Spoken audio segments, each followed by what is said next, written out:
આ મારું, તે મારું, તે મારું, તે મારું, બધું મારું. ખૂબ બધો ગડબડ ગોટાળો ભેગો કરીને રાખીએ છીએ. છેવટે મારા ઉપયોગમાં શું આવે છે?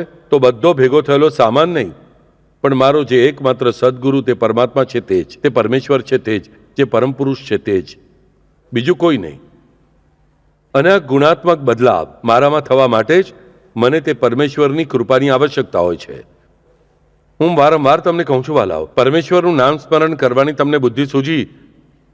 આનો અર્થ જ પરમેશ્વરની કૃપા તમારા પર છે તે અંતરમાં રાખીને ચાલો.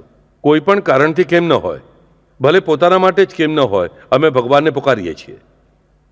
આનો અર્થ ભગવાનની અમારા પર કૃપા છે જ. મને ભગવાનનું નામ લેવાનું પણ યાદ આવતું ન હોય તો પછી સમજવું કે મારા પરની ભગવાનની કૃપા ઓછી થઈ ગઈ છે, તેથી જ મને ભગવાનનું નામ લેવાનું યાદ આવતું નથી. અને આ આપણને પ્રાપ્ત થાય છે, આ ગુણાત્મક વિકાસ કરવાની શક્તિ આપણને પ્રાપ્ત થાય છે ત્યાં પ્રભુ રામના નયનોમાંથી જ પ્રાપ્ત થાય છે. માત્ર તે પ્રભુ રામના નયનનું ધ્યાન કરવું પડે છે, તે પ્રભુ રામની આંખોની લગ્ની લગાવવી પડે છે.